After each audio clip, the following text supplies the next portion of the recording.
Hello everyone, আমি প্রীতি। আজকে আমরা খুব সুন্দর একটা গল্প পড়ব, খুব বিখ্যাত একজন ব্যক্তির সম্পর্কে যার নাম থমাস আলভা এডিসন। আজকে এই গল্পটি তাকে নিয়ে। এই গল্প থেকে আমরা অনেক ছোট ছোট ইংলিশ মানে জানতে পারবো এবং গল্পটা আমরা পুরোটা মন দিয়ে শুনবো, যার ফলে আমাদের লিসনিং স্কিল ইমপ্রুভ হবে, রিডিং স্কিল ইমপ্রুভ হবে, ইংলিশ ভোকাবুলারি ইমপ্রুভ করতে পারবো। এবং যারা বিগিনার, যারা একদম প্রথম থেকে স্টেপ বাই স্টেপ যারা ইংলিশ শিখতে চাইছো, তাদের জন্য তো এই ভিডিওটা খুব ইম্পর্টেন্ট। কারণ এখানে আমি শেখাবো ছোট ছোট প্রত্যেকটা ওয়ার্ডের বাংলা মানে করে, পুরো সেন্টেন্সের কি করে একটা বাংলা মানে তৈরি করি, সেটাই আজকে তোমাদের এই ভিডিওর দ্বারা শেখাবো। তার ফলে তোমাদের বাংলা মানে পড়তে ভীষণভাবে সুবিধা হবে ইংলিশ সেন্টেন্স থেকে। তো চলো দেরি না করে শুরু করা যাক। তাহলে আজকে আমাদের গল্প Thomas Alva Edison. One day মানে একদিন, আ 4 year old বয় মানে একদিন একটা 4 বছর বয়সের একটি বালক কেম মানে এসেছিল, হোম বাড়িতে, উইথ আ নোট একটা চিরকুট নিয়ে। উইথ মানে সাথে করে বা নিয়ে বা দ্বারা এমন বোঝায়। এখানে উইথ মানে সাথে বোঝাচ্ছে। সুতরাং মানেটা কি দাঁড়ালো? একদিন, ওয়ান ডে, আ 4 year old বয় একটি 4 বছর বয়সের বালক কেম এসেছিল, হোম বাড়িতে, উইথ আ নোট একটা চিরকুট নিয়ে, ইন হিজ পকেট তার পকেটে করে। মানে একদিন একটা 4 বছর বয়সের বালক তার পকেটে করে একটা চিরকুট নিয়ে এসেছিল, ফ্রম মানে থেকে, হিজ টিচার তার শিক্ষকের থেকে, হুইচ সেইড যেটাতে বলা ছিল, your child is very Dam মানেটা হলো ইয়োর আপনার, চাইল্ড মানে শিশু, ইজ হয়, ভেরি ডাম খুব নির্বোধ বা খুব বোকা। তার মানেটা হলো আপনার শিশু হয় বা আপনার বাচ্চা হয় প্রচন্ডই বোকা বা নির্বোধ।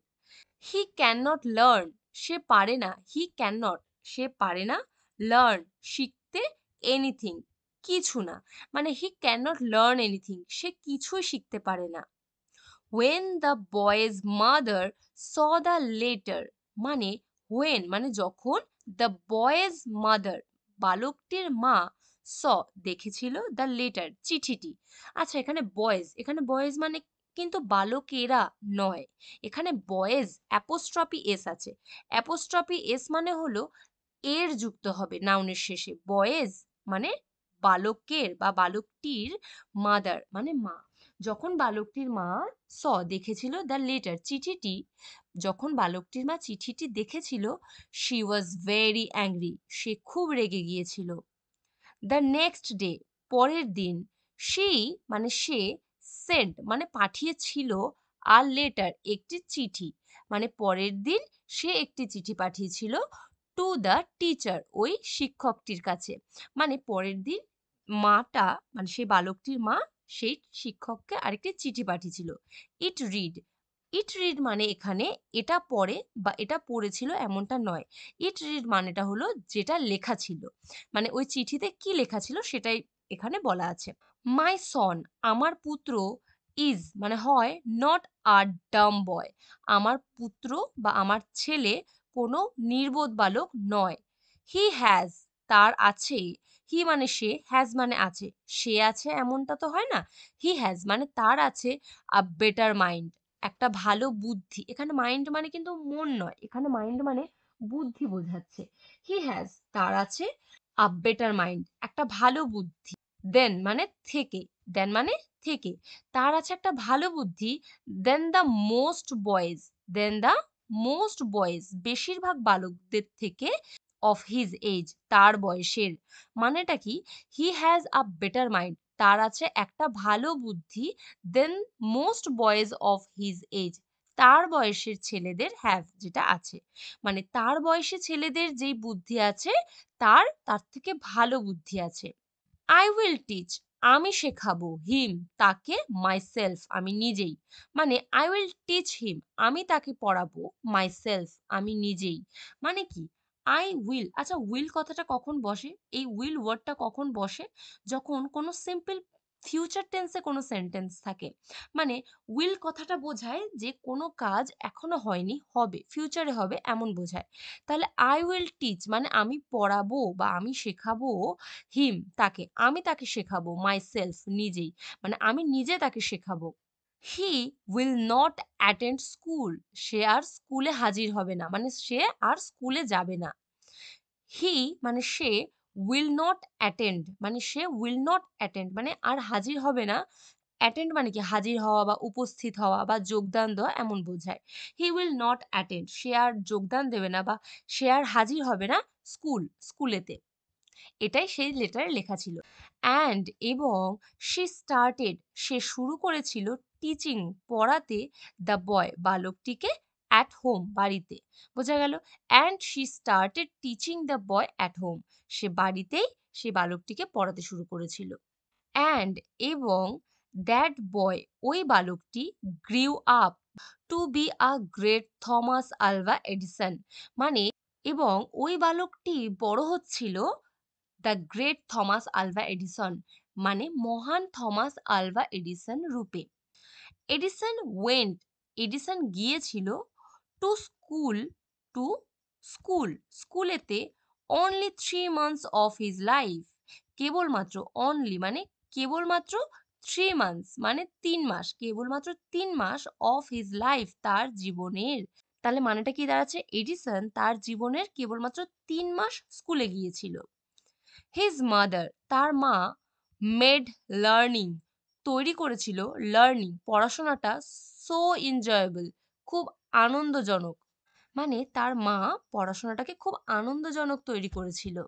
শি মানে তিনি অলওয়েজ টোল্ড অলওয়েজ মানে সবসময় টোল্ড বলতেন হিম তাকে মানে তিনি সবসময় তাকে বলতেন দ্যাট যে ইট ওয়াজ মোর ইম্পর্টেন্ট এটা বেশি গুরুত্বপূর্ণ ছিল টু থিঙ্ক ভাবা দেন সিম্পলি রিমেম্বার ফ্যাক্ট যাতে করে কোনো ঘটনা সহজেই মনে করা যায়। সিম্পলি মানে কি সহজে, রিমেম্বার মনে করা যায়, ফ্যাক্টস মানে ঘটনাগুলি। মানে তিনি সবসময় তাকে বলতেন যে এটা খুব গুরুত্বপূর্ণ যে কোনো ঘটনাকে কতটা সহজে মনে করা যায়। শি রিড আউট সে পড়তো দ্য বেস্ট বুকস সবচেয়ে ভালো বইগুলো শি কুড ফাইন্ড যেগুলো সে খুঁজে পেত। মানে সে পড়তো সবচেয়ে ভালো বইগুলো যেগুলো সে খুঁজে পেত। হোয়েন মানে যখন Edison was just about 9 years old মানে যখন এডিসন ছিল কেবলমাত্র 9 বছর বয়সী। হি কুড রিড সে পড়তে পারতো, হি মানে সে, কুড মানে পারতো, রিড মানে পড়তে, সে পড়তে পারতো ডিফিকাল্ট বুকস মানে কঠিন বইগুলি ভেরি কুইকলি খুব তাড়াতাড়ি। মানে যখন এডিসন কেবলমাত্র 9 বছর বয়সে ছিল তখন সে অনেক কঠিন কঠিন বই পড়তে পারতো very quickly. His reading habits মানে হিজ মানে তার, রিডিং হ্যাবিটস মানে পড়ার অভ্যেসগুলি হেল্প সাহায্য করেছিল হিম তাকে টু ডেভেলপ মানে বৃদ্ধি করতে ইন্টারেস্ট ইন সায়েন্স মানে ইন্টারেস্ট মানে কি আগ্রহ, ইন সায়েন্স মানে বিজ্ঞানের উপরে। মানেটা কি দাঁড়াচ্ছে মানে তার পড়াশোনার অভ্যাসগুলি তাকে সাহায্য করেছিল to develop interest in science মানে বিজ্ঞানের উপরে যে আগ্রহ জন্মাতে বা আগ্রহ বৃদ্ধি করতে এটা সাহায্য করেছিল। অ্যাট দ্য এজ অফ 10 10 বছর বয়সে হি সেট আপ সে তৈরি করেছিল আ স্মল ল্যাবরেটরি একটা ছোট ল্যাবরেটরি তৈরি করেছিল ইন হিজ রুম তার রুমে। মানে সে 10 বছর বয়সে তার ঘরে একটা ল্যাবরেটরি তৈরি করেছিল ছোট। হি স্পেন্ট সে কাটাতো মোস্ট অফ হিজ টাইম তার বেশিরভাগ সময়গুলি ডুইং এক্সপেরিমেন্টস মানে পরীক্ষা নিরীক্ষা করতে ইন দ্য ল্যাবরেটরি মানে ল্যাবরেটরিতে। মানেটা কি দাঁড়াচ্ছে হি স্পেন্ট মানে সে কাটাতো মোস্ট অফ হিজ টাইম তার বেশিরভাগ সময়গুলি ডুইং মানে করতে এক্সপেরিমেন্টস মানে পরীক্ষা নিরীক্ষা করতে ইন দ্য ল্যাবরেটরিতে মানে সে তার বেশিরভাগ সময়গুলি তার ল্যাবরেটরিতে পরীক্ষা নিরীক্ষা করতেই কাটাতো। হি সোল্ড তিনি বিক্রি করতেন নিউজ পেপার্স অ্যান্ড ক্যান্ডি মানে তিনি বিক্রি করতেন, সোল্ড মানে বিক্রি করতেন, সেল মানে বিক্রি করা, সোল্ড মানে বিক্রি করতো বা করতেন, তিনি বিক্রি করতেন খবরের কাগজ এবং ক্যান্ডি মানে লজেন্স যেটাকে বলি। অন ট্রেন মানে ট্রেনে, টু টু আর্ন মানি মানে পয়সা উপার্জন করতে, টু আর্ন মানে উপার্জন করতে, মানি মানে পয়সা। ফর হিজ এক্সপেরিমেন্টস তার পরীক্ষা নিরীক্ষার জন্য, মানেটা কি দাঁড়ালো? তিনি খবরের কাগজ, মিষ্টি ট্রেনে বিক্রি করতেন টু আর্ন মানি পয়সা উপার্জনের জন্য, ফর হিজ এক্সপেরিমেন্ট তার পরীক্ষা নিরীক্ষার জন্য। হোয়েন মানে যখন, Thomas was about 14 years old মানে যখন থমাস ছিল অ্যাবাউট মানে প্রায় 14 বছর বয়সী, হি সেভড তিনি বাঁচিয়েছিলেন the life of a child একটা বাচ্চার জীবন। হি সেভড তিনি বাঁচিয়েছিলেন দ্য লাইফ মানে জীবন অফ আ চাইল্ড একটা বাচ্চার, মানে তিনি একটা বাচ্চার জীবন বাঁচিয়েছিলেন। হু ওয়াজ যে ছিল, the son of railway officer মানে যে ছিল একজন রেলওয়ে অফিসারের পুত্র। When Thomas was about 14 years old, he saved the life of a child who was the son of a railway officer. মানে যখন থমাস 14 বছর বয়সী ছিলেন তখন তিনি একটি বাচ্চার জীবন বাঁচিয়েছিল, সেই বাচ্চাটা ছিল একটি রেলওয়ে অফিসারের পুত্র। দ্য চাইল্ডস ফাদার মানে বাচ্চাটির বাবা, এই যে বলেছি অ্যাপোস্ট্রফি এস মানে এর যুক্ত হয় নাউনের পরে, তাহলে দ্য চাইল্ডস মানে বাচ্চার ফাদার বাবা, তাহলে বাচ্চাটির বাবা ওয়াজ মানে ছিল ভেরি থ্যাঙ্কফুল খুবই কৃতজ্ঞ টু থমাস মানে থমাসের প্রতি। তাহলে মানেটা কি দাঁড়ালো? মানে বাচ্চাটির বাবা ওয়াজ ভেরি থ্যাঙ্কফুল প্রচন্ড কৃতজ্ঞ ছিল টু থমাসের প্রতি। হি টট তিনি শিখিয়েছিলেন থমাসকে হাউ টু ইউজ কেমন ভাবে ব্যবহার করে আর টেলিগ্রাফ একটা টেলিগ্রাফ, মানে তিনি থমাসকে শিখিয়েছিলেন যে কি করে একটা টেলিগ্রাফ ব্যবহার করে। টু সেন্ড মানে পাঠাতে, অ্যান্ড এবং রিসিভ এবং গ্রহণ করতে, মেসেজেস মানে বার্তা, মানে তিনি থমাসকে শিখিয়েছিলেন কিভাবে টেলিগ্রাফ ব্যবহার করতে হয় কোনো বার্তা পাঠাতে এবং গ্রহণ করতে। সুন মানে তাড়াতাড়ি, হি লার্ন তিনি শিখেছিলেন, হাউ টু অপারেট কি করে চালাতে হয় দ্য টেলিগ্রাফ একটা টেলিগ্রাফ, মানে তিনি খুব তাড়াতাড়ি শিখে গেছিলেন কি করে একটা টেলিগ্রাফ চালাতে হয়, অপারেট করতে হয়।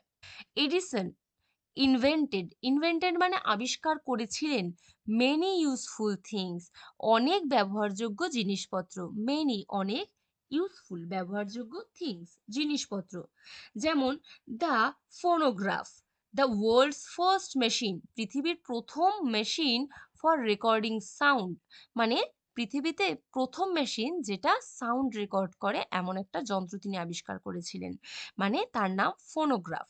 দ্য মোশন পিকচার ক্যামেরা আর কি আবিষ্কার করেছিলেন? দ্য ফার্স্ট ওয়ার্কেবল টেলিফোন মানে প্রথম কার্যকর টেলিফোন আবিষ্কার করেছিলেন। অ্যান্ড দ্য অটোমেটিক টেলিগ্রাফ এবং একটা অটোমেটিক টেলিগ্রাফও আবিষ্কার করেছিলেন। বাট কিন্তু হি ইজ বেস্ট নোন তিনি সবচেয়ে বেশি পরিচিত ছিলেন ফর ইনভেন্টিং আবিষ্কারের জন্য, দ্য ইলেকট্রিক্যাল বাল্ব মানে ইলেকট্রিক্যাল বাল্ব আবিষ্কারের জন্য। দ্য ইনভেনশন মানে আবিষ্কার of the bulb marked a new Ira in human progress, মানেটা হলো দ্য ইনভেনশন মানে আবিষ্কার অফ দ্য বাল্বের আবিষ্কার, মার্ক মানে চিহ্নিত করেছিল, আর নিউ ইরা একটা নতুন যুগ, ইরা মানে যুগ, মানে বাল্বের আবিষ্কার একটা নতুন যুগকে চিহ্নিত করেছিল। ইন হিউম্যান প্রোগ্রেস মানে প্রগতিতে, মানব জাতির প্রগতিতে একটা নতুন যুগের সূচনা বা একটা নতুন যুগ চিহ্নিত করেছিল। এডিসন ওয়ার্কড অন এটার উপরে এডিসন কাজ করেছিল ফর আ লং টাইম একটা দীর্ঘ সময়ের জন্য, অ্যান্ড এবং দেয়ার ওয়ার মেনি ফেইলিয়ার্স এবং সেখানে অনেক পরাজয় ঘটেছিল। আফটার 13 মান্থস মানে আফটার মানে কি পরে, 13 মান্থস 13 মাস পরে, হিজ হার্ড লেবার তার কঠোর পরিশ্রম বোর ফ্রুট মানে 13 মাস পরে তার কঠোর পরিশ্রম বোর ফ্রুট মানে ফল ফলিয়েছিল। ক্যান ইউ বিলিভ তুমি কি বিশ্বাস করতে পারো, দ্যাট যে ওয়ান ম্যান একজন মানুষ কুড হ্যাভ মানে থাকতে পারে, মোর দ্যান 100 মানে 100রও বেশি ইনভেনশনস আবিষ্কার, টু হিজ নেমস মানে তার নামের, মানে তুমি কি বিশ্বাস করতে পারো যে একটা মানুষের 100রও বেশি আবিষ্কার থাকতে পারে তার নাম। এডিসন ওয়াজ ইনডিড আ জিনিয়াস এডিসন সত্যি একজন প্রতিভাবান ছিলেন। ফর মানে জন্য, হি হ্যাজ চেঞ্জড যেহেতু তিনি পরিবর্তন করেছেন the very life of mankind মানবজাতির একই রকমের সেই জীবনের তিনি পরিবর্তন ঘটিয়েছিলেন। হি ওয়াজ তিনি ছিলেন আ ম্যান একজন মানুষ হু নেভার স্টেপড ব্যাক মানে তিনি ছিলেন একজন মানুষ হু যিনি নেভার কখনো স্টেপ ব্যাক মানে কখনো পিছু পা হননি বিকজ অফ ফেইলিয়ার মানে পরাজয়ের কারণে। পরাজয় তো অনেক এসেছে কিন্তু কোনো পরাজয়ের জন্যই তিনি পিছু পা হননি কখনো। হি ইজ তিনি হয় রাইটলি কল্ড তাকে সঠিকভাবে ডাকা হয় দ্য ইনভেন্টর অফ ইনভেন্টরস তাকে ডাকা হয় আবিষ্কর্তাদের আবিষ্কর্তা। তাহলে মানেটা কি দাঁড়ালো? হি ইজ রাইটলি কল্ড তাকে সঠিকভাবে ডাকা হয় দ্য ইনভেন্টর অফ ইনভেন্টরস তাকে সঠিকভাবে ডাকা হয় আবিষ্কর্তাদের আবিষ্কর্তা। তাহলে গল্পটা কেমন লাগলো অবশ্যই কমেন্ট করে জানাও। ভালো লাগলে অবশ্যই একটি লাইক করো এবং এরকম আরো অনেক নতুন নতুন ভিডিও পেতে ফলো করো আমার চ্যানেল প্রীতিজ ইংলিশ ক্লাসরুম। আর সাবস্ক্রাইব করতে ভুলো না।